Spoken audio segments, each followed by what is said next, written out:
আর মনে রাখবেন যে রোজা রাখলে আপনার শুধু পেট যেন রোজা না রাখে, জিহ্বা শুধু রোজা না রাখে, জিহ্বাকে স্বাদ চাকতে দিলেন না, পেটকে ক্ষুধা পিপাসাই রাখলেন, হ্যাঁ, কিন্তু বাকি সমস্ত হারাম কাজ করতে থাকলেন, হারাম দেখতে থাকলেন, হারাম শুনতে থাকলেন, এইরকম রোজার কোনো সার্থকতা নেই।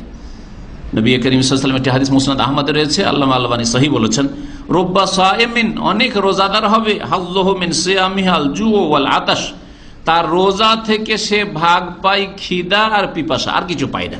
আর রুব্বা কাইমিন, আর অনেক তাহাজ্জুদ গুজার আছে, তারাবি পড়নেওয়ালা আছে, হাযযুহু মিন সিয়ামিহি আস-সাহর বা হাযযুহু মিন সালাতিহি, সে যে নামাজ পড়লো আর সে রমজান মাসে রোজা রাখলো, এর থেকে ওই রাত জাগরণ ছাড়া, রাত জাগরণ শরীরকে কষ্ট দেওয়া, অনিদ্রা ছাড়া আর কিছু পেল না। সারা রাত জাগলো কিন্তু কিছুই পেল না। আরে নবীর তরিকে যদি নামাজ না পড়েন তো কিছু পেলেন না। বিদাতি তরিকে নামাজ পড়ে নাওয়াইতু দিয়ে, সব নাওয়াইতু দিয়ে শুরু করে, নাওয়াইতু দিয়ে আপনি সাহারি শুরু করেন, নাওয়াইতু আনাস সমা কাদান, কিছু পাবেন না। নাওয়াইতু দিয়ে আপনি তারাবি শুরু করবেন না, কিছু পাবেন না। আপনি বিদাত দিয়ে, যাই নামাজের দোয়া দিয়ে, ইখতাদাতু বিহাযাল ইমাম দিয়ে সব দিয়ে করবেন।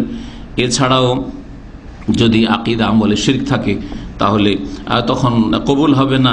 এইরকমই যদি অঙ্গ প্রত্যঙ্গের পাপ হইতে থাকে, আপনি পাপও করছেন আর তারাবি পড়ছেন, পাপেও জড়িয়ে আছেন আর আপনি রোজাও রাখছেন, রোজার অবস্থায় শুধু পানাহার থেকে বিরত আর স্ত্রী থেকে বিরত, এই তিনটে রাত্রে গিয়ে হালাল হয়ে যায়, হ্যাঁ, তার দিনে শুধু এই রোজার অবস্থায় শুধু হারাম, এটা থেকে তো বেঁচে থাকলেন।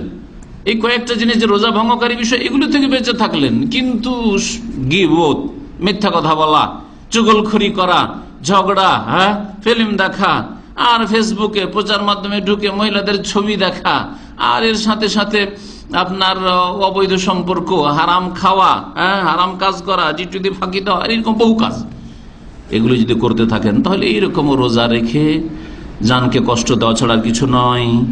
আর রাত্রে তাহাজ্জুদ পড়ে, তারাবি পড়ে অনিদ্রা ছাড়া আর কিছু পাওয়া যাবে না। আল্লাহ রাব্বুল আলামিন আমাদের সকলকে যেন হিদায়াত দান করেন এবং আল্লাহ রাব্বুল আমাদের যেন সিয়াম কিয়াম কবুল করেন। আল্লাহ পাক রাব্বুল আলামিনের কাছে দোয়া করি, আল্লাহ পাক আমরা বিশেষ করে যারা এখানে আজকের অনুষ্ঠানে হাজির হয়েছি, ভাইয়েরা হাজির হয়েছেন, বোনেরা হাজির হয়েছেন, আল্লাহ পাক সকলকে যেন সুস্থ রাখেন, যতদিন দুনিয়া রাখবেন আল্লাহ যেন সুস্থ রাখেন, ঈমানের অবস্থায় রাখেন।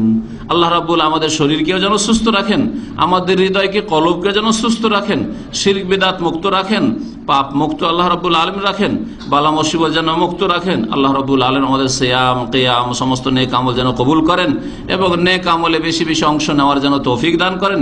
এই ক্ষেত্রে আল্লাহ পাক প্রতিযোগিতা করার যেন তৌফিক দান করেন। আল্লাহ রাব্বুল মুসলিম উম্মার বালা মুসিবতকে যেন দূর করে দেন, মুসলিম মাজলুম ভাই বোনদের আল্লাহ পাক যেন হেফাজত করেন। আল্লাহ রাব্বুল আমাদের সকলকে জান্নাতুল ফিরদাউস যেন দান করেন। সুবহান রাব্বিকা রাব্বিল ইজ্জাতি আম্মা ইয়াসিফুন ওয়া সালামুন আলাল মুরসালিন ওয়ালহামদুলিল্লাহি রাব্বিল আলামিন।